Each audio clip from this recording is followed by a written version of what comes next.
अस्सलाम वालेकुम आती। वालेकुम सलाम। क्या हाल है तुम्हारा? मैं ठीक हूँ। अम्मी का नहीं पूछेंगी? ठीक ही होंगी, उन्हें भला क्या होना। आपको नहीं पता, अम्मी सारी रात रोती रही हैं, अपने आप को कोसती रही हैं। जानती हूँ, मेरा दिल जो दुखाया था, और जब भी खाला मेरा दिल दुखाती हैं तो चैन उनको भी नहीं आता। और एक बात बताऊं, इस घर में मेरी कोई बुक्कत नहीं है। यहाँ बहाना तराश करके मुझे जिद किया जाता है। बस एक खाला ही है जिनका मुझे आसरा है। मैं हमेशा अल्लाह से दुआ करती हूँ कि मेरी उम्र भी खाला को लग जाए।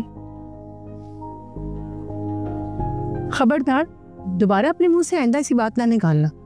मुझसे बुरा कोई नहीं होगा, तो अपनी जिंदगी जी और खुशी से जी।